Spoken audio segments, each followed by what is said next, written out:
국제정치와 교회입니다. 너무 제목이 거창하죠? 너무 제목이 거창한데, 근데 내용은 뭐 이렇게 거창한 내용이 아니고요. 제가 요즘에 알게 된 몇 가지 이제 사항들을 좀 두서없이 좀 이야기하려고 합니다. 그 왜 국제정치가 교회와 관계가 있느냐, 뭐 이렇게 얘기하자고 하면, 일단은 저는 이렇게 얘기하고 싶습니다. 세상은, 그러니까 세상과 교회는 다른 두 세상이 아니다. 밀접하게 연결이 돼 있죠. 그리고, 국가가 멸망을 하면 우리 교회도 존재하기가 쉽지 않고요. 또 이 사회가 공산화되거나 사회주의화가 돼버리면 우리 교회가 존재할 수가 없거든요. 그리고, 성경에서도 보면, 계속 국가와 국가 간의 전쟁 이야기가 나오고요. 국가의 흥망성쇠가 나옵니다. 그런데 그 국가의 흥망성쇠는 국제정세랑 굉장히 밀접한 관계가 있습니다. 뭐 혼자 나라가 망하고 혼자 나라가 흥하고 이런 것이 아니거든요. 옆 나라랑 같이 전쟁을 하고, 옆 나라랑 어떤 교역을 해가지고 같이 흥하고 뭐 이렇게 되는 것이지, 뭐 갑자기 어느 날 혼자서 딱 망한다, 혼자서 흥한다 이렇게 되는 것이 아니기 때문에 국제정세는 교회랑 상당히 밀접한 관계가 있습니다. 그리고, 제가 구원을 받고, 성경을 이렇게 처음에 공부를 하다 보니까요. 다들 우리 성경 공부하지 않습니까? 그러면, 사람이 이제 어떻게 죽게 되었으며, 그리고 우리는 현재 어떻게 살아야 되며, 또 앞으로는 어떻게 살 것이며, 앞으로 올 세상은 어떻게 된다는 것을 이제 성경을 통해서 다 알고 있습니다. 하지만, 이 세상에는 사탄의 거짓말, 우리를 속이는 거짓말이 너무너무도 많습니다. 그래서 이제 그러한 것들을 살피는 측면에서도 한번 이 국제정세를 한번 이제 이야기해 보려고 합니다. 제가 요즘에 사실 국제정세에 대해서 예전에 그렇게 많이 관심이 없었어요. 뭐, 30대에도 사실 뭐 제가 30대 국회의원이 우리나라 국회의원 대통령이 누군지는 알았는데 뭐 국무총리가 누구라든가 뭐 장관이 누구라든가 이런 것들은 잘 알지를 못했으니까 그만큼의 이제 정치에 관심이 없었고 그냥 먹고 사는 일에 좀 바쁘고 이랬어요. 근데 요즘에 우연찮게 어떤 한 이야기를 알게 됐는데 물에 관한 이야기였어요. 물에 관한 이야기를 알게 되면서 그 이야기가 이제 연결되면서 이제 국제 정치랑 이제 관계가 됐었는데 무슨 얘기였냐면 처음에 그 얘기 시작은 이런 거였습니다. 우리나라가 이제 물 부족 국가이다. 물 부족 국가이기 때문에 우리나라에서 물이 필요하다. 근데 우리가 아시다시피 우리나라 물 부족 국가인데, 물이 부족한 걸 느끼세요? 아마 잘 못 느끼실걸요? 물이 부족한 걸 잘 못 느끼실 거예요. 그래서 이제 그걸 설명을 해주더라고요. 그러면서 이제 어떤 걸 설명해 주냐면, 가상수라는 개념을 설명해 주더라고요. 가상수. 버추얼 워터. 그 다음에 다른 말로 인베디드 워터. 이런 말을 이제 설명을 해주더라고요. 그래서 버추얼 워터가 무엇이냐, 그럼 가상수가 무엇이냐. 가령 예를 들어서 우리가 이제 소고기를 먹는다. 소고기를 먹는다고 하면 이 소를 키우기 위해서 들어가는 물이 있습니다. 가령 뭐 저수지 한 개가 들어간다. 소 한 마리를 키우기 위해서 저수지 하나가 들어간다고 하면 어쨌든 그 저수지 하나 정도의 물이 필요한데 우리가 그 소를 수입을 하면 우리는 소고기를 수입하는 거지만 사실은 물을 수입하는 것이 된다. 그 다음에 우리가 식료품을 수입하면 그 식료품 속에 다 물이 들어있다. 그 다음에 뭐 과일 하나를 수입해도 거기에 물이 들어가 있고 보니까는 상당한 많은 물들을 알게 모르게 수입하고 있는 거더라고요. 그래서 그 물을 제외한 나머지 물을 가지고 우리가 뭐 씻고 마시고 하는 거기 때문에 어떻게 보면 물의 활용도가 높은 거죠. 물의 활용도가 높다 보니까 이제 우리나라는 이제 물 부족 국가가 아니다. 그러면서 이제 어떤 얘기를 하게 됐냐면, 세종대왕 때 장영실이 치국이를 발명하지 않습니까? 치국이를 발명해서 매년 우리나라에 강수량을 잽니다. 매년. 그래가지고 조선 왕조 500년 동안, 얼마큼 비가 와 있는지가 다 측정이 돼 있는 거예요. 측정이 돼 있는데, 우리나라에 그 측정한 기록을 보면 130년마다 대가뭄이 온다는 거예요. 130년마다. 그래서 언제가 대가뭄이었냐면 1880년부터 1910년까지가 마지막 대가뭄이었다는 겁니다. 그럼 130년 주기로 따지면 지금 2010년이 또 이제 대가뭄이죠. 근데 우리 사실 이거 대가뭄을 잘 못 느끼잖아요. 뭐 어쨌든 간에 130년 전에, 그러니까 138년 전에 1880년에 이제 대가뭄이 왔는데 대가뭄이라고 해가지고요.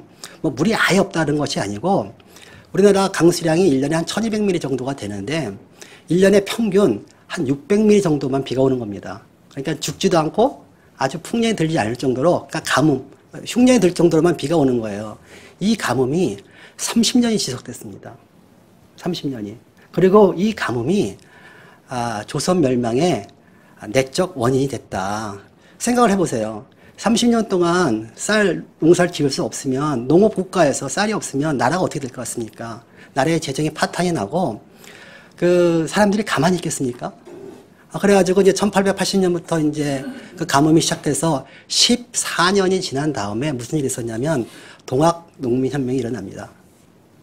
그러니까 처음에 동학농민혁명의 시작은 지주와 농민 간의 그 일종의 그 저수지 다툼이었어요. 그러니까 물다툼이었어요. 물다툼이었는데 너무 먹고 살기 힘드니까 나중에 그것이 다른 사람들 다 공감을 하면서 일종의 그 농민 운동으로 번진 겁니다. 그러면서 이제 전쟁을 하게 됐죠. 그리고 제가 그 얘기를 딱 듣는 순간에 그래 맞아, 그 고종 황제가 그 관직을 팔았다는 얘기를 들었었어요. 그 어떤 그 관리들도 아니고 황제가 왕이 자기 밑에 있는 관직을 백성들한테 팔았다는 거예요. 그러면 나라가 어떤 꼴이었겠습니까? 나라가 완전히 재정이 파탄났다는 뜻이거든요. 그래서 나는 그 당시에 왜 나라에 재정이 파탄이 났을까? 왜 아무것도 없었을까? 이런 생각을 하고 있었는데 그 얘기를 듣는 순간에 가뭄이 나라를 망쳤구나. 너무나 당연하다. 그랬더니 이제 그 일련의 사건들이 이제 이해가 가기 시작하는 거예요. 그러면서 조선 말에 군대들한테 녹봉을 못 줬대요. 예?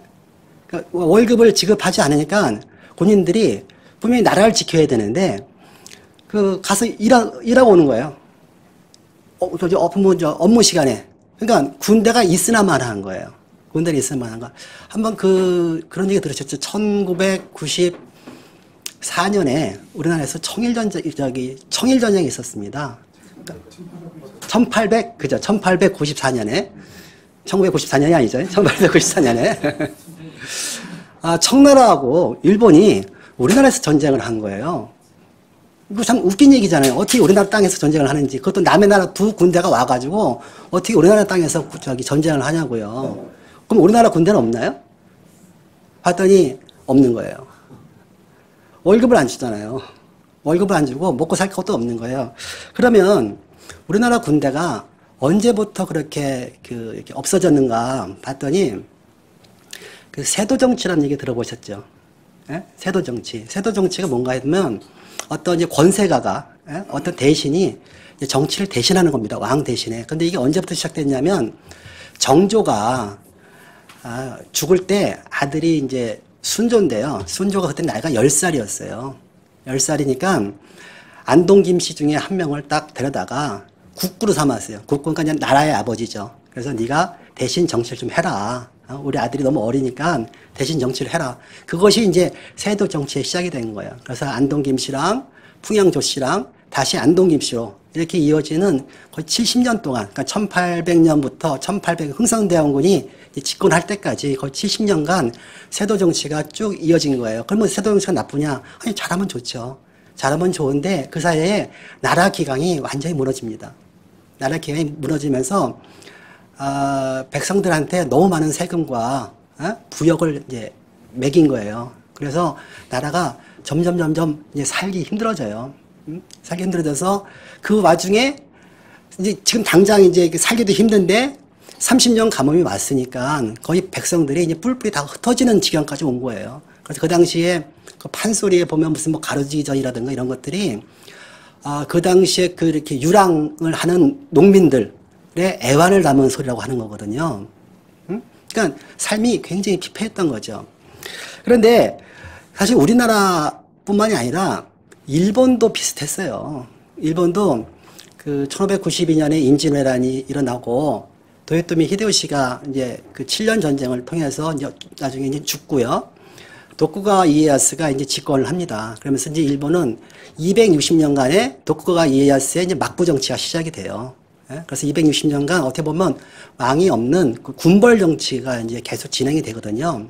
그러다가 일본에서 1853년에 아주 획기적인 사건이 일어납니다. 그 획기적인 사건이 뭐냐면 이 흑선내항이라는 사건이 일어납니다. 흑선내항. 그러니까 검은 배가 들어온 겁니다. 예? 검은 배가 이게 일본 역사에 아주 획기적인 한 이렇게 선을 긋는 사건인데 이게 뭐냐면 미국의 이제 밀러드 필모아 미국 대통령이 매슈 페리 제독을 보내서 일본한테 개항을 요구한 겁니다. 그러니까 문을 열어라. 예? 그래가지고 처음에 뭐 일본이 그냥 예 그렇겠습니까? 반항했겠죠. 이제 싸웠는데 깨진 거예요. 깨져가지고 1854년에 미일 화친 조약을 맺습니다. 미일 화친 조약. 사실 이거 뭐 불평등 조약이에요. 그냥 무조건 문을 개방해라. 예? 그리고 1858년에 미국뿐만이 아니라 미국, 영국, 러시아, 네덜란드, 프랑스 뭐 다 들어와가지고 그 안세이 5개국 조약을 맺습니다. 완벽하게 그냥 일본이 이렇게 두 손을 묶인 상태에서 이제 개항을 당한 거예요. 예? 개항을 당해가지고 그 일본에 많은 이제 해외 문물이 들어옵니다. 사실 처음에 이 해외에서 1850년대에 무슨 일이 있었냐면 영국이 1857년에 그 인도를 점령합니다. 그 전까지는 무굴 제국이라는 나라가 있었는데 무굴 제국이 1859년에 이제 멸망을 하고요. 1857년에 무굴 제국이 멸망하기 전에 이미 영국이 그 인도 전역을 이제 실효 지배를 하는 상태가 됩니다. 그러니까 영국이 점차 이제 저기 동쪽으로 이제 이렇게 오고 있는 상황이었어요. 그리고 1856년에서 1860년까지 아편 전쟁이 있었습니다. 그래서 중국도 완전히 깨졌어요. 그래가지고 보니까는 아편 전쟁 할 당시에 그 영국군이 베이징까지 진격을 했었더라고요. 예? 그래서 이제 중국도 이제 손을 들고 너 하고 싶은 대로 해라 하는 상태까지 갔던 것이 이제 1850년 된 거예요. 근데 그 당시에 아직 우리나라에는 영국이나 미국이나 아무도 이제 들어오지 않았었습니다. 그러다가 이제 우리나라에 들어오기 전에 이 일본이 완전히 개방을 당했잖아요. 그런데 이때 또 무슨 일이 있었냐면 이 개방을 이제 당하면서 그 일본의 막부 정치가 무너집니다. 불만 세력들이 너 왜 함부로 이렇게 개항을 했느냐 뭐 하면서 이제 정변 비슷한 걸 일으키면서 1867년에 그 다시 왕정을 세웁니다. 그러니까 지금 막부는 왕이 통치하는 게 아니고요. 아마 천황이 계속 있었던 것 같아요. 계속 있었는데 1867년에 더 이상 막부를 못 믿겠다고 그래가지고 1867년에 메이지 천황을 다시 천황으로 올리고 모든 사회 정치를 다 개혁시킵니다. 이게 메이지 유신입니다. 명치 유신이죠. 명치 유신이죠. 그래서 이제 일본이 1852년부터 1852년 흑선 사건부터 1876년 20년 동안 국력을 키워요.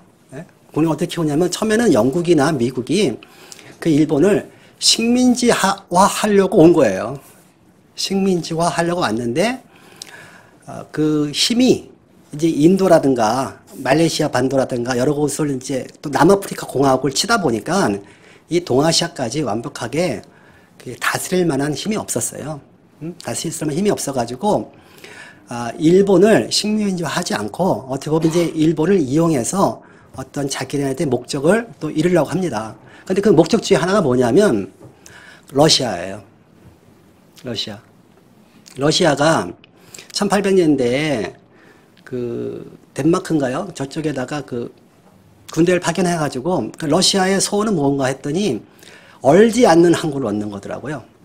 러시아도 똑같이 네덜란드라든가 영국처럼 배를 타고 나가서 다른 나라에 가서 식민지도 좀 찾고 여러 가지 경제적인 그 이득을 얻고 싶은데 배를 띄울 만한 항구가 없었던 거예요.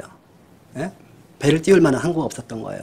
그래서 러시아의 목표는 부동항을 찾아가지고 다른 나라로 나가서 나라의 힘을 넓히는 거였단 말이에요. 근데 이제 저쪽 유럽 쪽은 영국이 그런 걸 다 막아버렸죠. 그래서 그 당시에 그 러시아가 동쪽으로 와가지고 어느 항구를 찾았냐면 이제 블라디보스톡을 찾은 거예요. 예? 그래서 블라디보스톡이 이제 얼지 않는 항구죠. 그래서 그 얼지 않는 항구를 찾고 이제 좀 더 아래로 내려올 생각을 하고 있었는데 영국이 이제 그것을 이제 막으려고 했던 거죠. 막으려고 해가지고 1850년대에 이제 극동에서 부딪힌 겁니다. 그래서 이제 그 영국이 자기가 군사적으로나 시간적으로나 쉽지 않으니까 일본을 이용해서 그 이제 러시아의 남하를 막으려는 생각을 갖고 있었던 겁니다. 그러면서 일본을 지원을 하게 됩니다. 어떻게 보면 1852년부터 시작해가지고 우리나라에 일본이요 언제 들어오냐면 1876년에 강화도 조약을 맺습니다. 자기가 흑선에서 당한 그대로 24년 뒤에 조선에 와서 우리나라한테 똑같은 불평등 조약을 강요를 해요. 무슨 얘기냐? 24년 만에 나라의 힘을 그렇게 키웠다는 뜻이에요. 그러니까 조선 정도는 그 전까지 1852 전까지는 조선이나 일본이나 비슷비슷했는데 24년 만에 일본이 힘을 키운 겁니다. 어떻게 힘을 키웠을까요? 그 미국하고 영국하고 많은 원조를 받은 거예요. 문물이 들어오고. 우리가 그 일본을 이해하려고 할 때 이해 못하는 것이 하나가 있는데 뭐냐면 우리가 이런 걸 생각하거든요. 천주교 국가들은 주로 다 나라가 못 살고 기독교가 들어온 나라들은 주로 나라가 좀 잘 살고 있더라. 그런데 일본만 예외더라. 일본은 보면 기독교도 안 믿고 뭐 아무것도 안 믿는데 일본 잘 살거든요.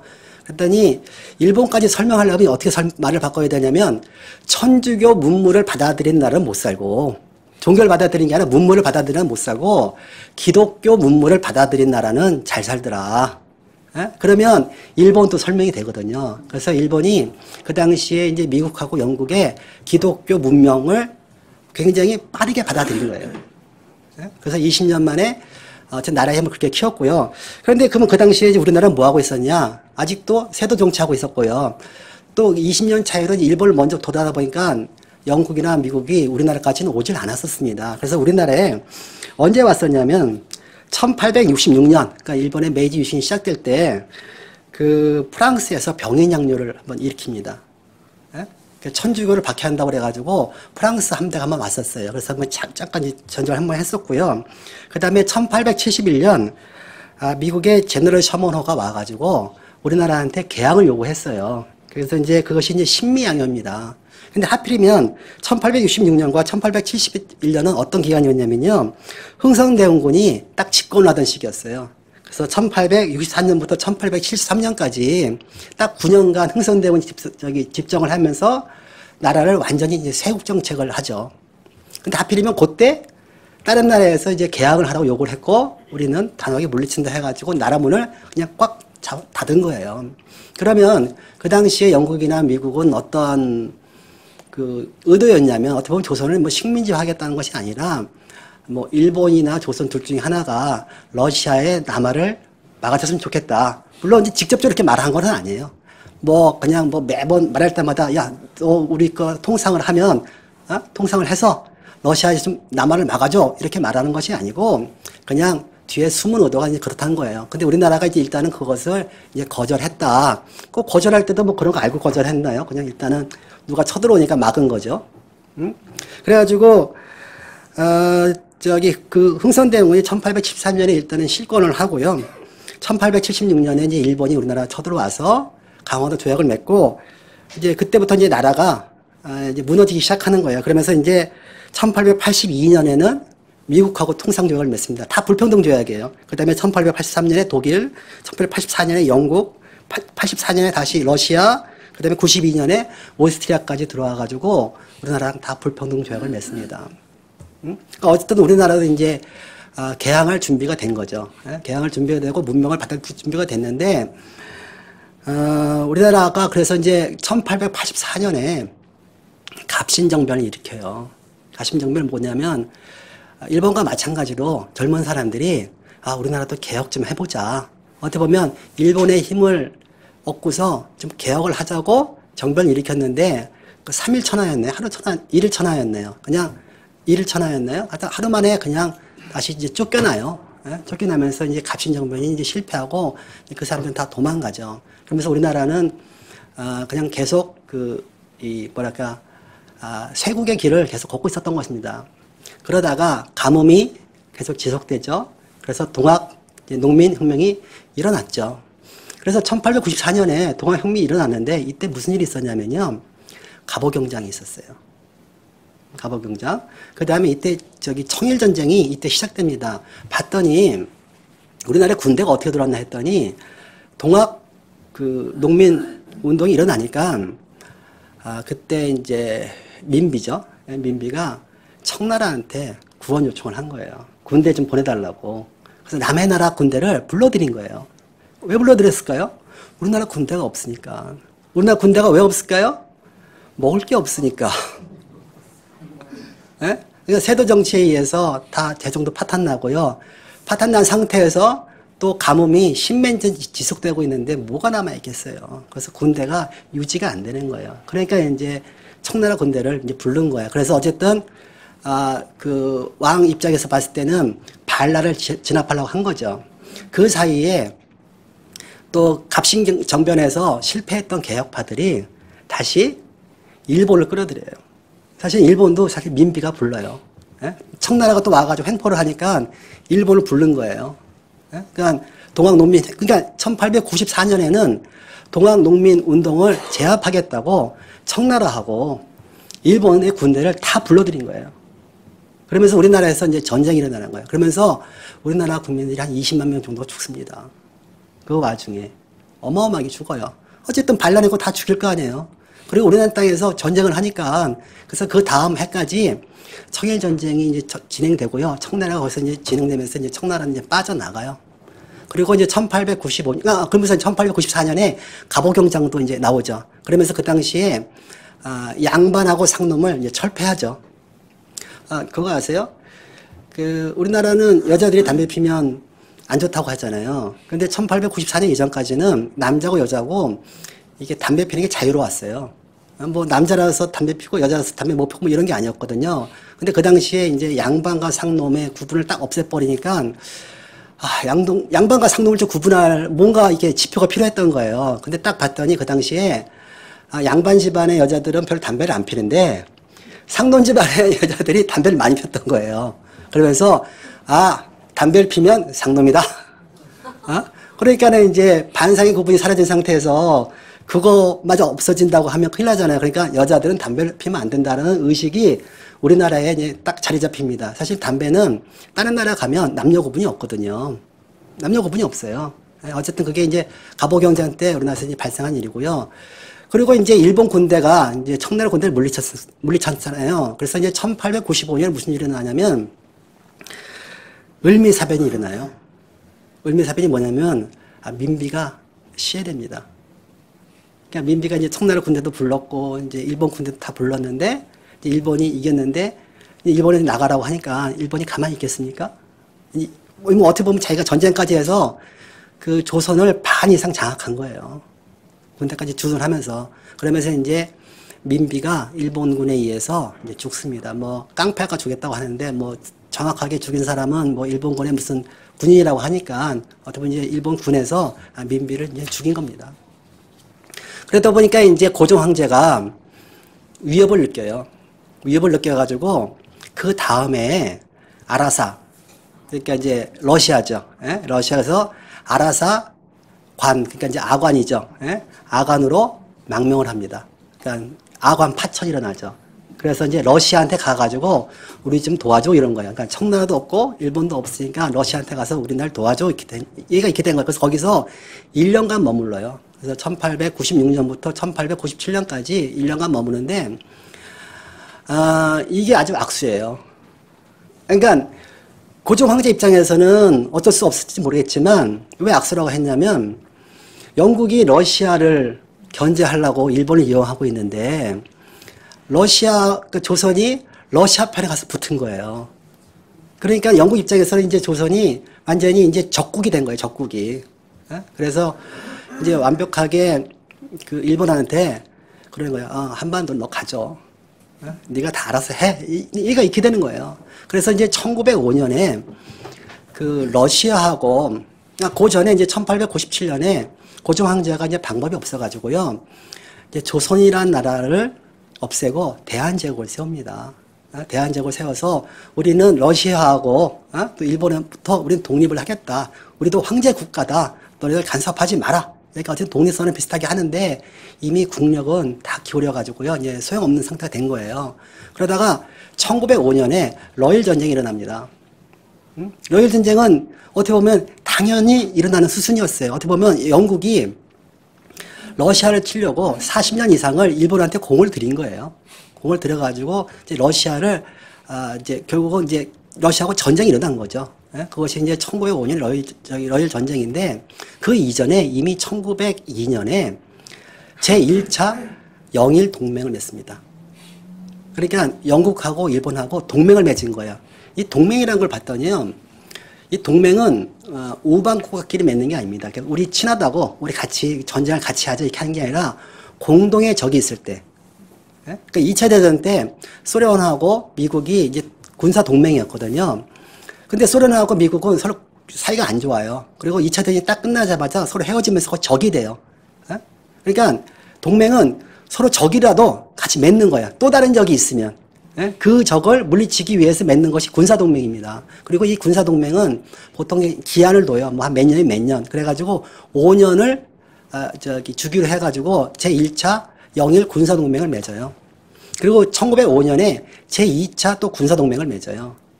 근데 제2차 군사동맹을 맺을 때 이제 러시아하고 전쟁이 붙은 거예요. 그래가지고, 그러면 일본이 자기가 힘이 좋아서 러시아를 물리쳤느냐? 아니거든요. 그 당시에 러시아는 일본보다 더 큰 패권국가였어요. 그래서 영국에서 군사비, 어떻게 보면 무기의 70% 이상을 다 갖다 대요. 그러니까 무기나 뭐 폭탄, 화약은 다 어떻게 보면 영국에서 주고 일본은 이제 군사만 파병한 거예요. 어떻게 보면요. 근데 하필이면 전쟁터가 또 한반도예요. 예? 조선이에요. 그래서 1905년에 그 일본이 이기면서 그 우리나라는 어떤 상태가 되냐면 그냥 을사늑약이 있죠. 그래서 이제 우리나라가 완전히 이제 외교권을 이제 박탈당합니다. 그리고 1909년에 고종 황제가 그 이준 열사를 헤이그에 보내가지고 만국 평화에 보내가지고 이러한 부당한 거를 좀 고발하라. 그렇게 보냈는데 돌이켜 생각해 보면 가장 우리나라에서 지금 뭐 서울에서 아세안 뭐 정상회담을 열렸다. 예? 그랬는데 아프리카의 한 국가에 잘 모르는 누가 와가지고 그 앞에 가가지고 피켓을 들고 데모를 한다고 생각해 보세요. 그러면 정경이 가만히 있겠어요? 맞고 내보내지? 그래서 지금 헤이그 밀사가 완전히 그 꼴이 된 거예요. 예? 그 꼴이 된 거예요. 그러니까 그 회의장에 접근도 못 하는 거예요. 그 뭐 말이 통하기 위해서 뭐 하겠어요. 뭐 한국말로 막 뭐라고 하면 그 네덜란드 사람들이 내가 한국말 공부해서 너 봐줄게 뭐 이러게 했어요. 그냥 그 남의 동네 가가지고 그 주요 인사들이 있는데 가가지고 테러를 가하는 테러 문호밖에 안 보이는 거예요. 그러니까 거기서 이제 억울하다고 이제 배를 할복을 해가지고 자살을 했는데 그래서 우리는 열사라고 하잖아요. 그런데 어쨌든 그런 국제정치 상황에서 봤을 때는 뭐 별로 아무런 이렇게 영향을 끼치지 못한 행동을 한 거예요. 이러면서 결국은 이제 1909년에 그 헤이그 밀사 사건 때문에 고종 황제가 이제 쫓겨나요. 쫓겨나고 1910년에 1909년에 또 무슨 일이 있었냐면요. 안중근 의사가 이토 히로부미를 이제 저격한 게 맞죠? 기자라고 해가 저격을 했는데 봤더니 이토 히로부미가 어떤 사람이었냐면 그 평화론자였어요. 보니까. 근데 그 당시에 한국을 완전히 합병시키자 뭐 전쟁을 하자고 했는데 이토 히로부미가 막고 있었던 거예요. 예? 막고 있었는데 이토 히로부미를 딱 죽이니까 그 다음에 곧장 이제 합병이 돼요. 어떻게 보면 그러면서 이제 그 당시에 다른 사람이 무슨 얘기를 하냐면 자충수였다. 자충수였다. 뭐 이런 얘기를 하는 거예요. 어떻게 보면 이제 이런 얘기 쭉 듣다 보면 우리나라가 너무 국제정세를 모르는 거예요. 응? 너무 국제정세를 모르고 어떻게 보면 일을 다 반대로 하고 있는 거예요. 반대로. 예? 그러니까 나라가 적한테 가서 도와달라고 하고 힘센 놈한테는 가서 개기고 그냥 죽으려고 별짓을 다 한 거예요. 어떻게 보면. 근데 그 당시에 만약에 이제 내가 그 당시에 거기 있었다고 해도 사실 나도 뭐 별 수는 없었을 거예요. 별 수는 없었고 내가 뭐 사실 그 당시에 뭐 조선에 있었으면 제가 영국이라는 나라를 알았겠어요? 미국이라는 나라를 알았겠어요? 뭘 알았겠어요? 그리고 그 밖에서 그런 나라가 뭐 인도를 점령한 걸 알았겠어요? 또 저 미국이 필리핀을 점령한 걸 알았겠어요? 아무것도 모르고 있는 상태에서 또 배 몇 척에 들어와가지고 문을 열라고 하니까 뭐 싫다 얘기하고 우리끼리 살겠다. 사실 그런 것밖에 없잖아요. 그런데, 모른다고 해가지고 문제가 해결되는 것은 아니고요. 그런 국제 정세를 몰랐을 때 나라가 이제 망국의 길로 간 겁니다. 그래서 이제 1910년에 나라는 망했고, 근데 일본은 그 흑선 사건이 있은 뒤로 우리나라를 합병할 때까지 이제 60년이잖아요. 60년. 근데 60년 사이에 어느새 러시아를 이길 정도까지 강대국이 된 거예요. 강대국이. 60년이면 이제 짧다고 생각하시면 짧은데요. 우리나라가 이제 1960년에 이제 경제 개발을 시작해가지고요. 40년 만에 세계 10대 무역 대국으로 들어갔습니다. 그러니까 40년이면 나라를 꼴등에서 거의 뭐 10등 안에까지 올려놓을 정도의 충분한 시간이 됩니다. 그래서 일본도 1852년에 재빨리 나라를 개방하고 60년, 그러니까 60년이죠. 1895년 청일전쟁 할 때까지 한 4, 55년 만에 어느 정도 청나라도 이길 정도까지 국력을 만들고요. 1905년에는 러시아를 도움을 받아서, 군사적 도움을 받아서 물리칠 정도 국력이 되는 겁니다. 그러면, 거꾸로 지금의 우리라고 생각하면 우리도 비슷해요. 우리가 만약에 이제 중국이랑 전쟁을 한다. 우리가 그 당시에 일본이다. 그럼 우리도 이제 40년 만에 국력을 키워가지고 뭐 중국이랑 전쟁을 해서 이기는 거고, 다시 뭐 또 그 미국의 도움을 받아가지고 군사 동맹을 하고 있는 거니까 일본은 이제 영국과 군사 동맹을 맺었으니까 뭐 그래서 뭐 다른 전쟁을 해서 패권 국가를 다 이길 수 있는 정도까지 클 수 있다. 뭐 사실 얘기가 이렇게 되는 거죠. 근데 일본이 1910년에 거기서 멈추질 않고요. 계속 나라를 키웁니다. 뭐 나라를 키우는 걸 멈출 수 있을까요? 못 멈추죠. 그래서 일본이 어쨌든 1920년에 영일동맹이 1차 대전이죠. 영일동맹이 끝나고요. 그 뒤로도 계속 아시아를 다 점령하겠다는 야욕을 계속 불태웁니다.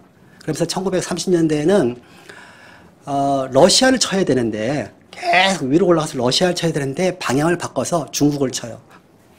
예? 중국을 치고 이제 방향을 바꿔서 이제 동남아시아로 내려옵니다.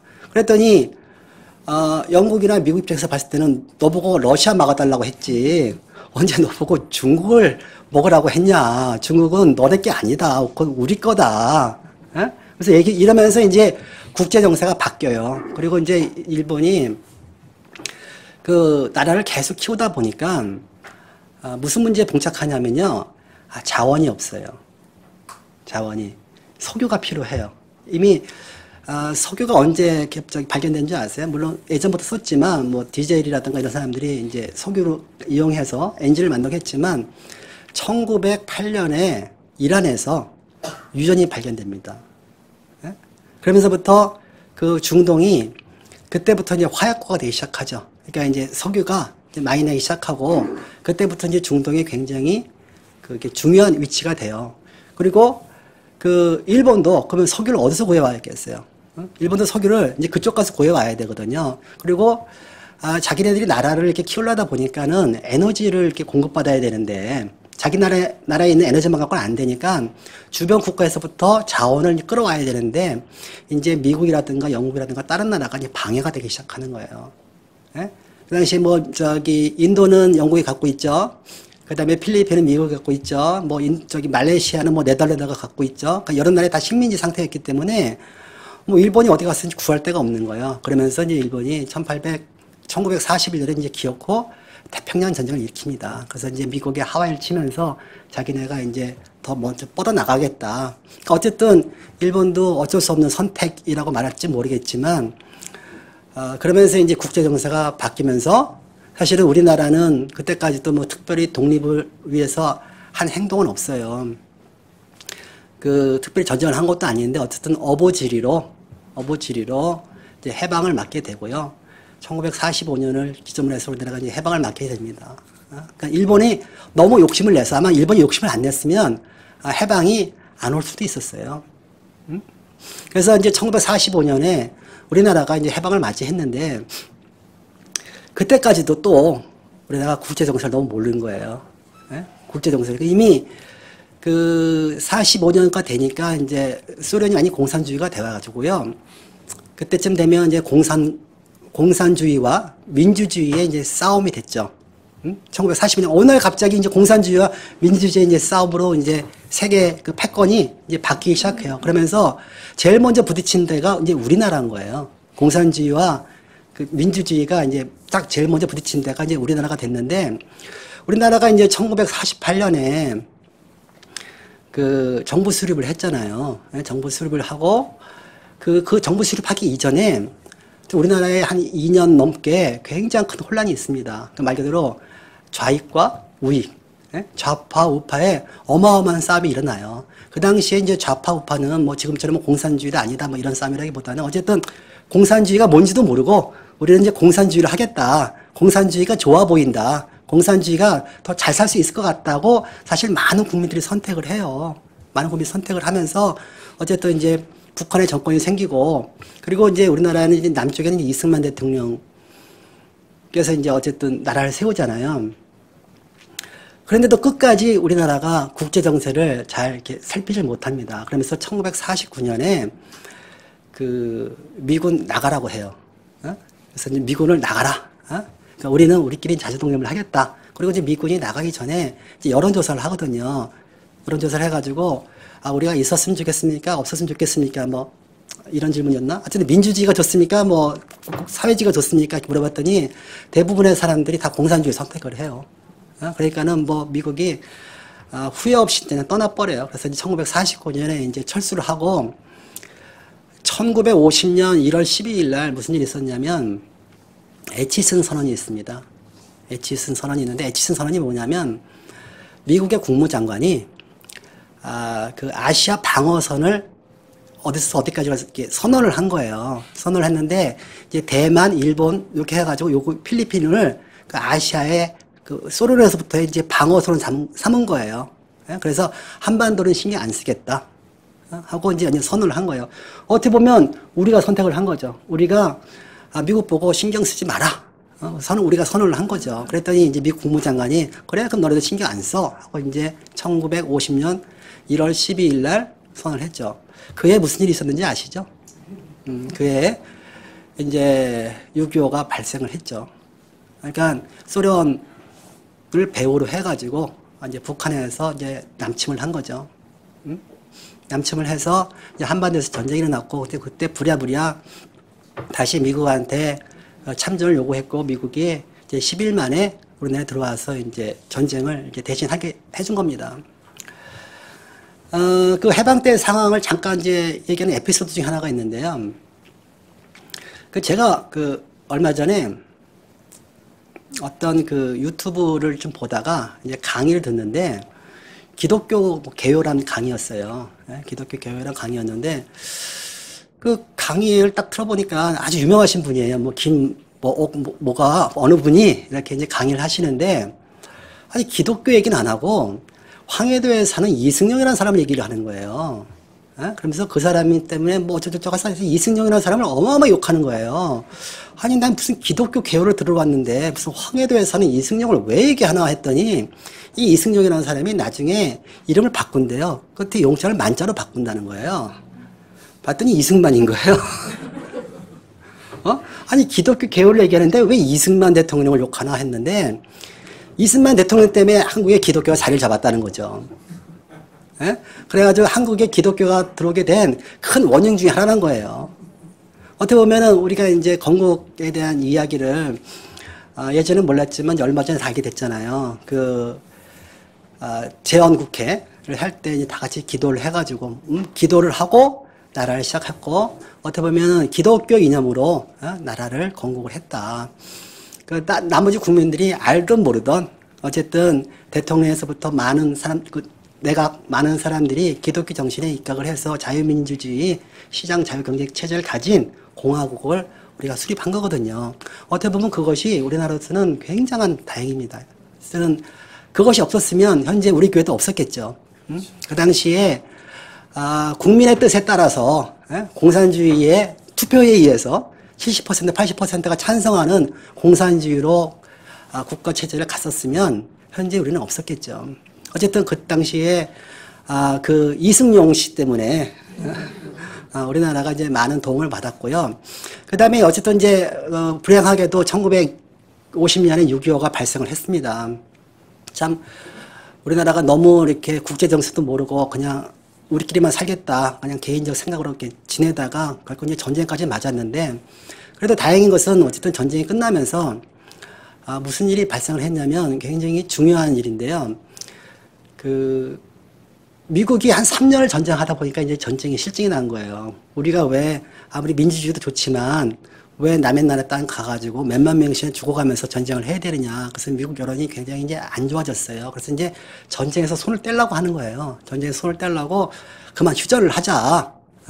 휴전을 하자고 이제 제안을 했는데 이승만 대통령이 절대로 안 된다고 하는 거예요.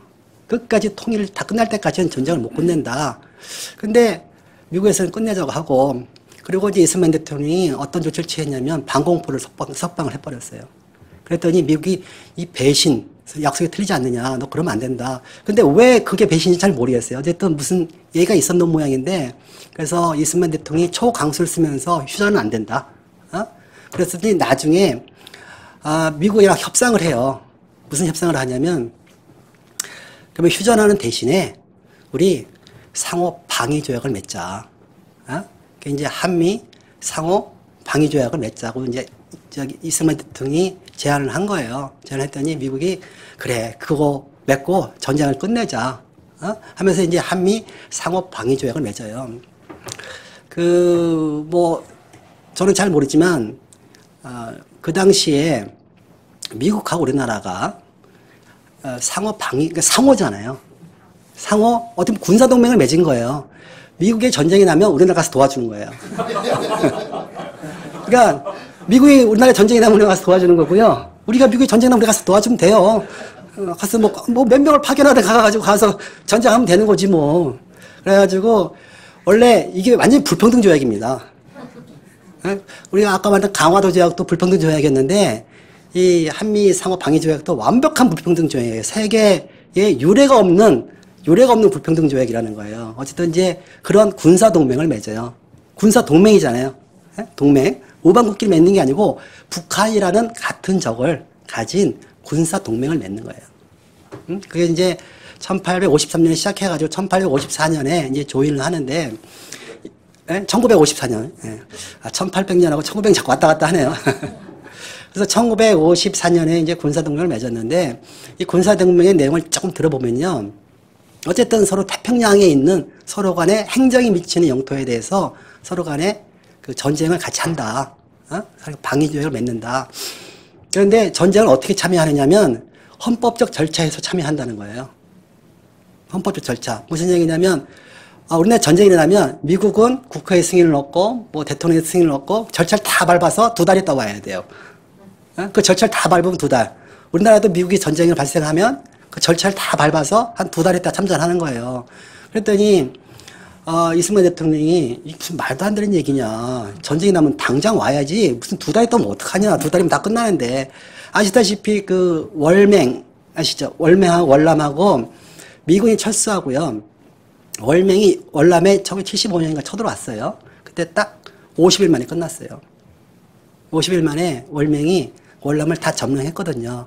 그런데 50일이면 나라가 다 점령하고 끝나는 정도의 상황인데, 그걸 무슨 2달 있다가 무슨 미군을 파견하냐고요. 그랬더니 그때니 미군이 설득한 게 우리 미군이 휴전선에 남아있으마. 그래서 북한이 쳐들어오면 자동으로 자기네들 먼저 칠 거고, 그러면 이 방위 조약이랑 관계없이 자기네들은 자동으로 참전이 된다. 그러니까 북한이 이제 미군을 친 거잖아요. 한국을 친 게 아니라 미군을 친 거니까. 그러니까 우리가 가서 미군을 도와줘야 되는 거예요. 미군을 쳤으니까. 그러니까 자동으로 참전이 되기 때문에 신경 쓰지 마라. 그리고 또 어떤 내용을 또 얘기했냐면 이 기한이 무기한이에요. 기한이 무기한이에요. 뭐 100년, 200년 무기한이야, 무기한. 그 아까 그 영일 동맹은 5년 단위로 했거든요. 그 5년 정도 지나면 끝나자. 그다음에 2차 대전 때 뭐 소련하고 뭐 미국하고 동맹 기간은 그냥 전쟁 끝날 때까지죠. 전쟁 끝날 때까지가 뭐 5년, 5년, 뭐 7년, 7년인데 이것은 기한이 무기한이에요. 단 쌍방 중에 하나라도 동맹을 파기를 원하면 서로 통보를 하고 1년 있다 관둘 수 있다. 라고 이제 단서 조항이 달아요. 또 이것 때문에 우리나라가 불만이 있어가지고 그 조항을 빼자. 빼자고 했는데 이제 미국이 협정문에 다 됐기 때문에 그걸 못 빼겠다. 대신에 우리가 너네 나라에 계속 상주하마. 상주할 테니까 그런 거 신경 쓰지 마라. 실질적으로는 계속 있는 것이 아니냐. 그러면서 1954년에 군사동맹을 맺어가지고 지금 64년째인가요? 64년째 이제 군사동맹을 이제 계속 지속해 오고 있는 거예요. 그런데 이 군사동맹을 이제 맺긴 맺었는데 그 이전에 어떤 일이 있었냐면, 1950년 6월 25일 날 쳐들어왔잖아요. 그리고 이제 유엔이 참전을 했잖아요. 그런데 우리나라 군대랑 유엔 군대랑 이제 따로 놀잖아요. 그래서 이승만 대통령이 우리나라의 국군 통수권을 그 유엔 사령부에 줘요. 왜냐면 작전을 같이 해야 되니까 전쟁을 같이 수행해달라. 그래서 이제 우리나라 군대가 사실 이제 유엔군이 되는 거죠. 그래가지고 그때부터 우리나라 군수 어떻게 보면 작전권이 유엔한테 넘어가요. 그러니까 한미 상호 방위 조약을 맺은 뒤로도 계속 우리나라의 군대의 작전권은 이제 유엔한테 가 있었던 거죠. 그러다가 나중에 이 군대 작전권이 이제 미군에 특히 있는데 1980년에 광주 사태가 일어나잖아요. 예? 광주 사태가 일어나고 그때 어쨌든 우리나라 군대가 광주에 투입이 됐죠. 투입이 돼가지고 사람을 죽였잖아요. 그랬더니 우리나라의 군대 통제권은 미군한테 있는데 유엔군에서 다시 미군한테 오거든요. 근데 미군한테 있는데 그럼 우리나라 군대가 광주에 투입됐다는 것은 미군 너네가 국내 정치에 개입하면서 너네가 시킨 짓이 아니냐. 이렇게 따지니까 아니다. 우리는 한국 국내 정치에 관여할 의도가 없다. 그리고 뭐 그런 데서 안 한다고 하니까 1994년쯤 되니까 김영삼 대통령 정부 때 평시 작전권과 전시 작전권으로 두 개를 구분합니다. 구분을 해서 평시 작전권을 갖고 와요. 우리가 평시 작전권. 그러니까 전쟁이 났을 때는 미군이 이제 전쟁을 하지만 전쟁이 안 나고 평상시에는 한국군이 이제 이 군대를 작전을 통제한다. 그러면 가령 예를 들어서 지난번 연평도에 이제 포격을 했잖아요. 포격을 했는데 그럼 그게 전쟁 상태인가요? 아닌가요? 그 다음에 천안함 딱 해서 천안함이 이제 폭침을 했어요. 그럼 그게 전쟁 상태인가요? 평시인가요? 북한이 공격을 했는데 보니까는 그건 평시더라고요. 그래서 그럼 평시와 전시가 어떤 구분이냐 했더니 우리나라 대통령이 전시다라고 선언을 해야 되더라고요. 전시라고 선언을 해야 그때부터 전시가 되는 거예요. 가령 예를 들어서 우리가 북한으로 진격을 했어요. 평양까지 가면서 계속 우리가 이제 북한하고 전투를 하는 거예요. 전투를 해도 우리나라 대통령이 아직 전시가 아니야? 하면은 우리가 계속 작전을 다 수행하는 거예요. 북한이 또 그러다가 또 쳐들어와가지고 막 대전까지 내려왔어. 근데 우리가 계속 싸우다가 이 정도 우리가 이길 수 있어. 해가지고 끝까지 버텨가지고 대전까지 가도 우리나라 대통령이 전시가 아니야 하면은 미군한테는 통수권이 없는 거예요. 작전권이. 우리나라 대통령이 이거 전시야 하면 그때서야 이제 미군이 들어와가지고 이제 전쟁을 하는 거기 때문에 어떤 이제 그런 구분이 있는 거예요. 근데 이것도요, 노무현 정부 때 들어와가지고 아니 왜 전쟁 때 작전권이 없느냐? 이게 군대냐? 왜 우리나라 군대가 남의 나라 군대에 명령을 받아야 되느냐 해가지고 전시 작전권을 돌려줘 하고 이제 미군한테 이제 요구를 했어요. 그랬더니 미군이 그래 너 가져 이렇게 한 거예요. 우리 그거 필요 없어. 우리 전쟁 안 해도 돼. 이렇게 해가지고 달라고 했더니 주겠다고 하니까 좀 실무 협상 좀 합시다. 해가지고 몇 개월 있다가 실무 협상을 한 거예요. 왜냐하면 우리가 이제 그 작전을 하려다 보면 뭐 정보 파악 능력도 있어야 되고 여러 가지 이제 조건들이 필요한데 몇 개월 검토를 하고 났더니 안 되는 거예요. 뭔가 좀 불리한 거예요. 그래서 5년만 연기합시다. 서로 이제 작전권은 전시작전을 넘겨받기도 하고 5년만 연기합시다 해가지고 그것이 이제 이명박 정부로 넘어와요. 그래서 이명박 정부도 당연히 안 되죠. 아직 받을 처지가 안 되는 거예요. 그래서 또 5년만 연기합시다 해가지고 2014년 이제 박근혜 정부까지 넘어와요. 근데 박근혜 정부 때 넘어와가지고는 아직도 받을 준비가 안 돼 있죠. 그러니까 그냥 2020년대 이제 날짜도 못 안 받고 그냥 2020년대 중반으로 합시다 해가지고 사실은 또 무기한 연결시켰어요. 근데 이거를 왜 그렇게 자꾸 이렇게 연결시키고 이러느냐면 사실은 이것이 우리나라에 굉장히 큰 이득이 되었기 때문에 그런 거예요. 그 1950년대부터 우리나라에 미국의 해외 원조하는 거에 거의 뭐 정확한 수치인지 모르겠지만 7, 80%가 다 우리나라로 들어왔어요. 그러니까 미국이 해외 원조하는 돈의 7, 80%가 다 우리나라로 들어온 거예요. 그러니까 사실은 우리나라가 어마어마하게 돈을 많이 받은 거죠. 굉장히 많은 돈을 받았어요. 왜? 동맹국이니까. 같이 군사작전도 해야 되는데. 그러면서 또 어떻게 보면 그 북한, 공산주의, 소련을 막는 교두부기 때문에 여기를 방어라인으로 삼고 있기 때문에 여기에 전략적으로 중요하기 때문에 굉장히 많은 돈과 시간과 정성을 쏟아부은 거예요. 아까 그 전 100년 전에 일본이 러시아 때문에 러시아를 막겠다는 영국의 의도 때문에 급성장한 것처럼 우리나라도 급성장을 하게 됩니다. 그래서 한 3, 40년 만에 우리나라가 그 세계 10대 이제 무역대국이 되는 거죠. 3, 40년 만에. 그거요, 어떻게 생각해 보면 우리가 노력해서, 우리가 잘해서 된 것 같은데, 제가 얼마 전에 방글라데시를 한번 갔다 왔어요. 방글라데시 갔더니요, 일단 땅이 우리보다 넓어요. 그 다음에 인적 자원도 우리보다 어마어마하게 풍부해요. 예? 인적 자원이 막 1억 7천이가 돼요. 땅은 우리랑 비슷한, 우리 한 1.5배 되나? 근데 뭐 1억 7천이니까 우리가 맨날 그 얘기하잖아. 우리 인적 자원이 풍부하다고. 거긴 더 풍부해요. 그런데 일단은 거리에 신호등이 없어요. 예? 그래가지고 처음에는 뭐 그런가 보다 하다가 한 2, 3일 있다 보니까는 여기는 아무리 돈이 많아도 살 수 있는 곳이 못 된다. 그래서, 이런 곳이 못 사는 곳이구나. 그리고, 길을 가는데 어떤 남자 갑자기 이렇게 딱 쪼그려 앉더라고요. 그래서 뭐 하나 봤어요. 봤더니, 아래로 물이 나와요. 봤더니 길에서 그냥 사람들 다 보는데 거기서 그냥 실례를 하고 있는 거예요. 그러니까 나라 수준이 그것밖에 안 되는 거예요. 그래서, 이게 못 사는 거구나. 그런데 예를 들어서 이제 그런 나라에 이제 잘 살아보겠다고요. 잘 살아보겠다고. 털을 닦고 거기다 반도체 공장을 짓는다고 합시다. 예? 그래서 건물은 질 수 있겠죠. 예? 그 나라가. 그러면 누가 설비를 주나요? 우리나라 삼성전자가 방글라데시가 너네들 참 기특해. 잘 살려는 노력에 기특하니까 내가 너희한테 설비 다 갖다 줄게. 그래서 설비를 딱 깔아주고 기술 이전 다 해주고 다 하나요? 아마 안 할걸요? 미쳤어요? 거기다 왜 갖다 줘요? 그리고 너 생산했는데 좀 불량품도 있고 좀 물건이 안 좋아. 그래도 내가 사줄게. 그렇게 하나요?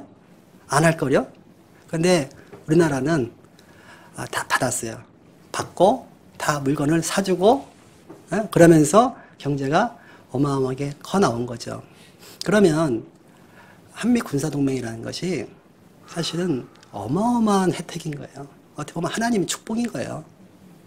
현재까지 우리나라를 이렇게 강대국 뭐 패권국은 아니지만 그래도 세계 맨날에 안에 들어가는 이 나라를 키워주고 보호해주고 그러면서 많은 어떤 그런 원조를 받을 수 있게 우리나라 그 4351년 역사라고 하는데 우리나라가 이렇게 다른 나라로부터 이렇게 도움을 받아본 적은 없어요.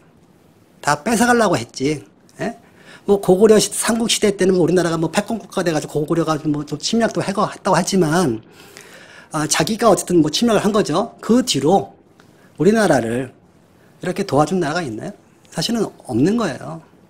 그래서 어쨌든 해방 이후로, 6.25 이후로 그 외교의 신, 외교의 신이래요. 이승만 대통령 보고 국제사회에서는 외교의 신이다. 그런 불평등 조약을 맺는 아주 엄청난 능력을 가진 사람이다. 예?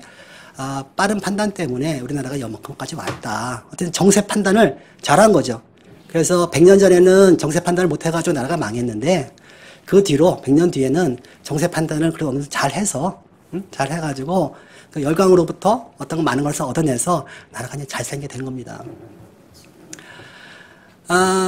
그래도 그리고서 이제 어쨌든 현재 우리나라가 여기까지 왔는데요. 요즘 정세를 좀 얘기해야겠죠. 예? 요즘 정세를. 요즘 정세를 이제 단적으로 얘기를 하자고 하면, 얼마 전에 10년 전쯤에 2008년에 미국에서 이제 리만 브라더스 금융 사태가 일어났죠. 금융 사태가 일어나가지고 미국이 이제 망할 거라고 했어요. 나라가 이제 망하고 있다. 사실은 미국이 망할 거란 얘기는 60년대부터 계속 있었더라고요. 자국 내에서도 있었고 다른 데서도 있었고. 왜 그런가 했더니 1945년에 전 세계 GDP, 전 세계 총 생산량의 50%가 미국이었더라고요. 그러니까 그 당시에는 1945년은 전 세계 경제의 반이 미국이야.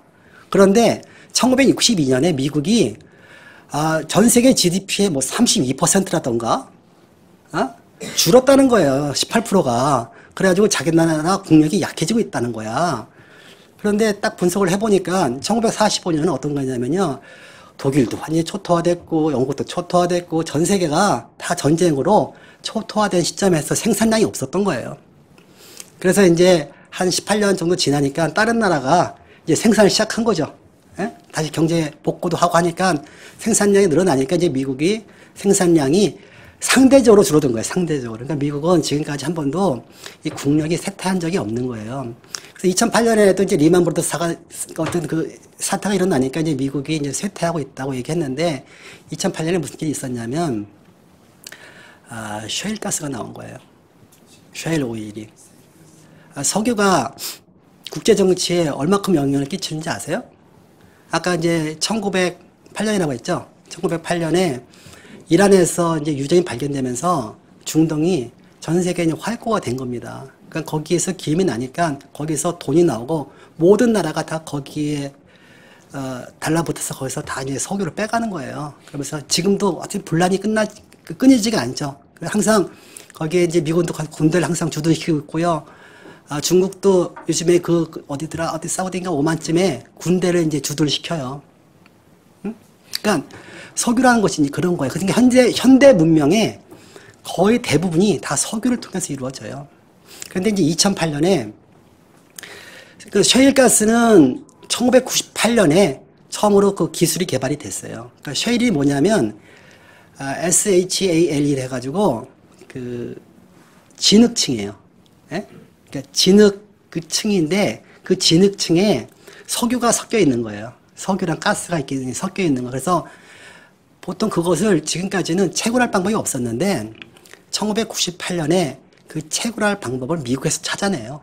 미국에서 찾아내고 2008년에 10년 만에 본격적으로 이제 괄목할 만하게 이제 그전에는 이제 조금씩 하다가 2008년부터는 어느 정도 이제 경제에 영향을 줄 수 있을 정도로 채굴량이 늘어나기 시작합니다. 그래서 셰일 오일이 셰일 가스를 채굴량이 넘어섰다. 그러니까 가스는 구멍만 이렇게 박으면 가스가 나왔는데 오일은 거기다가 물을 집어넣어야 되거든요. 물을 집어넣어서 셰일층을 파괴시키고 그 석유를 이렇게 밀어내는 거예요.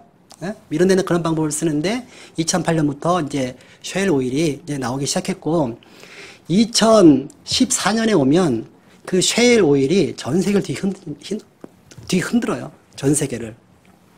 2014년에 무슨 일이 있었는지 아세요? 2014년에 이제 미국의 셰일 오일이 많이 나오기 시작하니까 사우디가 그래서 이제 오페크죠. 오페크가 이제 감산을 하자고 한 거예요. 감산을 하자고 해가지고 석유값을 낮춰서 셰일 오일을 생산을 못하게 하자. 그러니까 초반에 셰일 오일이 생산 단가 뭐 200달러니 뭐 100달러니 뭐 이렇게 얘기하고 사우디가 이 석유를 퍼올리는 원가가 10달러래요. 10달러. 그러니까 자기들이 원가를 좀 내리고 조절을 해서 셰일가스를 무너뜨리자고 했는데 사우디가 좀 이상한 짓을 하면서 석유값이 30달러까지 내려가 버려요. 예? 30달러까지 석유값이 쫙 내려가요. 예? 쫙 내려가고 그러니까 이제 미국에 있는 셰일가스 업자들이 좀 망하죠. 예? 망하고 이제 셰일가스 좀 멈춰요. 그랬더니 2014년에 이제 석유가 30달러까지 내려가니까 일단은 베네수엘라가 망했어요. 나라가. 예? 곁다리 맞아가지고 나라가 좀 망해버렸어요. 한 100달러까지 갈 때는 베네수엘라가 사회주의 국가인데 굉장히 잘 살았단 말이에요. 석유 가지고. 그런데 소유값이 탁 내려오니까 나라가 망해버렸어요. 러시아도 어떤 기준인지 모르겠지만 100, 한 10,000개 정도의 뭐 회사가 있는데 회사가 5,000개로 줄었다는 거예요. 그리고 지금은 러시아의 국민 총생산이 우리나라보다 못해요. 에? 무슨 세계 패권국이 뭐예요? 지금 먹고 사는 게 그 많은 인구가 생산하는 게 지금 대한민국보다 못해요. 그럼 망한 거예요. 소유가 한번 딱 떨어지니까는 러시아도 탁 날아간 거예요. 사우디도 원가가 10달러인데 봤더니 이런 거예요. 그러니까 러시아도 생산 원가는 10달러예요. 베네수엘라도 보니까 생산 원가는 10달러야. 그런데 이 나라 재정, 이 석유값에서 나라 재정을 돈을 다 갖다 쓴 거예요. 예? 그래서 베네수엘라는 100달러가 돼야 나라가 유지가 되는 거야. 예? 그러니까 90달러를 가지고 뭐 국민연금도 주고, 예? 무슨 의료보험도 주고, 뭐 옆나라 지원도 하고, 뭐 국방비도 쓰고 다 이런 거예요. 그런데 이 100달러가 30달러가 딱 돼버렸더니 정부 예산이 70%가 날아간 거예요. 그러니까 나라가 유지가 안 되는 거죠. 러시아도 비슷해요. 그래서 러시아도 85달러인가 돼야 이렇게 나라가 유지가 된다고 하더라고요. 어느새. 거기도 결국은 이제 공산주의 국가니까 아직도. 예? 그래서 석유값이 30달러가 내려가면서, 국제 정세가 다 변해버린 거예요. 그래서 석유값이 내려가니까 무슨 일이 있었냐면, 바다에서 석유를 뽑아 올리는 돈이 비쌌거든요. 예? 그러니까는 바다에서 해양 시출 안 하기 시작하는 거예요. 해양 시출을. 그랬더니 배 주문이 없어졌어요. 그러면서 우리나라 조선업이 망했어요. 그러니까 조선업이 망했거든요. 그 다음에 우리나라의 석유화학 수출이 값이 원래는 뭐 예전에 무슨 한 100조 정도 수출했으면 그것이 30조 딱 줄어들어 버린 거예요. 석유화학 값도. 그러니까 셰일 오일이 나온 것 뿐이었는데, 그리고 그 나라 2014년부터 본격적으로 좀 생산이 올라온 것 뿐이었는데 맨 나라는 망하고요.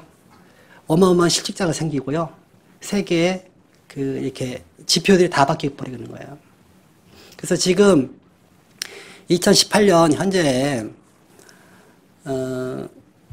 오일값이, 석유값이 70달러예요. 70달러인데 3년 전에 어떤 얘기가 있었냐면 석유값이 셰일 석유 생산 단가가 50달러라고 했던 거예요. 그래서 그냥 경제적 논리, 수요 공급의 원칙에 맞추면 전 세계 석유값은 50달러 이상을 올라가면 안 돼요. 50달러 이상 올라가면 안 되는 거예요. 왜냐하면 50달러보다 높으면 60달러면 미국이 생산을 많이 할 거 아니에요. 셰일가스 많이 공급이 될 거 아니에요. 그러면은 사우디가 또 공급을 가격을 내려버리겠죠. 예? 그래? 그럼 셰일가스 또 죽여 해가지고 이제 다시 50달러 내리고. 그러니까는 그 셰일가스 생산 단가 정도에서 이렇게 평형을 이루어야 되는 거거든요. 근데 지금은 평형을 이루지 않고 다시 올라가고 있어요. 이거 무슨 얘기냐? 오일 가격이 정치적으로 결정된다는 거예요. 이 오일 가격을 가지고 어떤 나라들을 살렸다 죽였다 할 수가 있거든요. 살렸다 죽였다 할 수도 있고, 그러면 오일 값을 계속 올리면 다시 조선업이 좀 좋아지겠죠? 조선업이 좋아지면 우리나라 경제가 다시 좋아지겠죠? 그러면 우리나라 어쨌든 의도했는지 안 했는지 모르겠지만 미국에서 셰일 오일을 생산을 해가지고 우리나라의 경제가 파탄이 난 거예요. 아직까지 파탄 난 건 아니지만 어쨌든 조선업 빼가지고 어마어마한 이제 경제 손실이 생긴 거죠. 근데 우리나라가 이 정도인데 이제 중국은 어떻겠어요? 요즘에 이제 중국이 이제 신흥 패권국으로 이제 올라오고 있는데, 중국이 예전에 못 살았을 때 괜찮았는데 어느 정도 살면서 중국의 지금 자동차 대수가 1억 대가 넘습니다. 예? 1억 대가 넘고 중국도 어마어마한 에너지가 필요한 거예요. 나라가 계속 5%, 7%, 10% 계속 경제 성장을 하려고 하면 그만큼에 비례해서 에너지 소모량이 계속 늘어나는 거예요. 그러면 중국이 발해만해서 이제 석유가 가스가 나온다고 하지만 자체적으로 조달할 수 있는 석유량이 한 10%가 안 되는 걸로 알고 있어요. 나머지는 다 수입을 해야 되거든요. 어디서 수입해야 되면 다 중동에서 수입을 해요. 그리고 베네수엘라에서 수입을 하고, 예전에 나이지리아, 중국이 각 나라 돌아다니면서요, 다 석유 수입하고, 하여튼 자원 외교를 어마어마하게 합니다. 자원 외교를. 왜냐? 자기네네 나라가 살려고 하면 석유를 갖고 와야 되는데, 그것이 공급이 원활하지 않으면 그 나라가 멈추고, 이제 정체되고 어떻게 보면 이제 후퇴하게 되는 거죠. 그래서 이제 중국이 그 1대1로, 1대1로, 그, 새로운 실크로드죠. 바닷길과 육지길을 통해서 그 석유와 자원을 다 공급받겠다는 거였거든요. 그래서 2000년 들어와가지고 첫 번째로 행하는 게 뭐였냐면, 그 중앙아시아 쪽으로 송유관을 건설하는 거였어요. 예? 송유관을 건설해가지고 한 6,000km 정도의 송유관을 건설해서 어디까지 갈 생각이었냐면 이란까지 갈 생각이었어요. 그 이란이 전 세계 석유 매장량의 2위였어요. 그래서 이란에다가 그 송유관만 딱 연결을 하면 그 중국에 원활하게 석유를 공급할 수 있는데 왜 어디서 원활하다는 말이 왜 나오냐면 지금 이 중국이 그 석유를 배를 통해서 많이 수입을 해요. 배를 통해서. 근데 그 배가 어딜 통과해야 되냐면 남중국해를 통과해야 돼요. 그러니까 이제 그 저기 인도네시아를 통해가지고 그 베트남, 필리핀을 통과해서 이게 들어와야 되거든요. 근데 거기에 누가 있냐면 미군이 있어요. 네? 그 미군이 거기 이제 지키고 있는 거예요. 그러다 보니까는 그 남중국해를 공해가 아닌 자기네 나라 바다로 만들 필요가 생긴 거예요, 중국이. 그러니까 맨날 베트남하고 필리핀에다가 시비를 거는 거예요. 거기 자기 나라 바다라고. 그 다음에 이제 조그만 그 암초 같은 그 섬이 아니죠. 사실은 국제법상 섬이 아닌데 그 위에다가 시멘트를 부어가지고, 예? 이렇게 섬으로 만들어요. 그래서 여기가 우리나라 땅 이렇게 얘기하는 거예요. 예? 그러니까 중국이 그걸 왜 하겠냐고요. 쓸데없이. 그러니까 거기에 석유가 들어오는 길을 확보하고 싶은 거예요. 그래서 나중에 미국이 예를 들어서 뭐 전쟁을 하는 게 아니고요. 야, 이 근처에 해적이 있었어. 좀 위험하니까 군대가 해군이 중국 그 유조선한테 야 잠깐만 좀 기다렸다가 한 달만 기다려봐 하고 딱 세웠어요. 그래서 중국의 석유 공급이 한 달이 늦어졌다고 생각해봐요. 그럼 중국에서 무슨 일이 발생할 것 같은데요?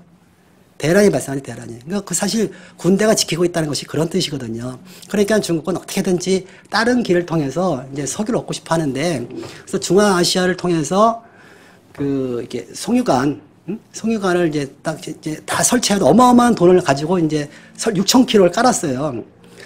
깔아가지고 이란까지 거의 다 갔는데 거기에 어떤 나라더라? 투르크메니스탄인가? 카자흐스탄 맞아요. 우즈베키스탄 밑에 카자흐스탄하고 우즈베키스탄 밑에 투르크메니스탄이 있어요. 카스피에.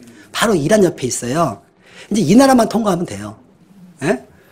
근데 이 나라의 대통령이 심장마비가 걸렸어요. 그래서 죽었어요.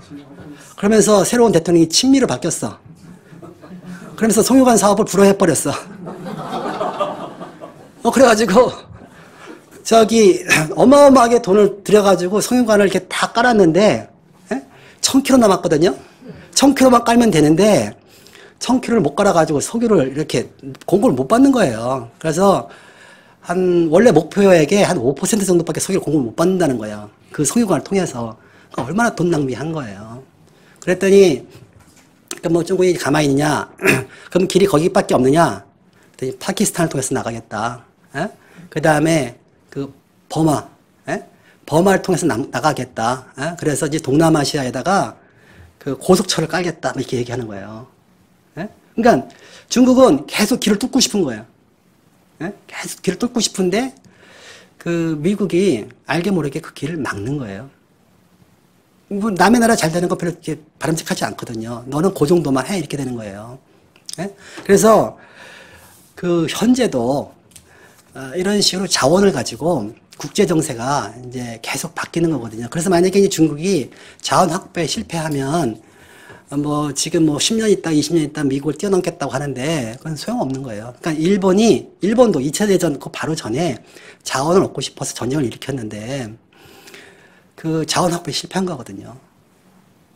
그리고 그러다 보니까 이제 미국의 셰일가스가 이제 나오잖아요. 근데 그 셰일가스가 봤더니 300년치가 있다는 거예요. 300년치. 야, 그러면은 미국은, 그러니까 그래가지고 작년인가 미국이 전 세계 최대 산유국이 됐어요. 사우디아라비아가 아니에요. 미국이 전 세계 최대 산유국이에요. 그래서 나중에 우리나라도 저기 사우디아라비아에서 그 석유를 수입하는 게 아니라 미국에서 수입해도 돼요. 그래서 작년에 미국의 법이 바뀌어가지고 해외 수출 허용을 줬어요, 이제. 그러니까 예전에는 국내 석유가 모자르니까 해외 수출 금지시켰거든요. 근데 작년인가 재작년부터 이제 트럼프 대통령 들어오면서부터 작년에 이제 석유를 수출도 좋다. 그래서 이제 미국이 석유를 수출하기 시작합니다. 그러니까 세계 최대 산유국이니까. 그런데 미국이 지금까지는 사우디아라비아는 중동을 지키려고 어마어마한 군사력을 거기다가 배치했거든요. 그래서 미국이 지금 재정 적자가 심한데 사우디나 중동에 있는 군사들만 이렇게 회병을 시켜도 적자가 사라진다는 거예요. 그러니까 어마어마한 군사비가 이제 거기 들어가고 있다는 거죠. 그리고 지금은 이제 미국이 이렇게 어떻게 보면 경제적으로 봤을 때는 이제 거기를 더 이상 지킬 필요가 없다. 석유도 수입 안 하고 거기 우리가 안 필요한데, 그러니까 남 방해 놓기 위해서 거기 군사가 있으면 모를까. 자기네 필요에 의해서는 거기에 군대가 있을 필요가 없다. 이렇게 된 거예요. 그러니까 어떻게 보면 거기에 미군이 군대를 이제 파견을 안 하잖아요. 그럼 당장 큰일 나는 건 우리나라예요. 그 나이지리아 쪽에 은근슬쩍 그 해적이 굉장히 많아요. 그러니까 유조선이 공격을 많이 받아요. 그래서 그럼 우리나라도 거기서 이 기름을 안정적으로 공급을 받으려고 하면 우리나라도 군대를 파견해야 돼요. 그럼 군사비가 많이 들어가겠죠. 그러니까 지금까지는 사실 우리나라도 공짜로 그 길을 쓰고 있었던 거예요. 공짜로. 그래서 이제 미국이 그걸 안 하면 우리나라도 이제 큰 일이 생긴다.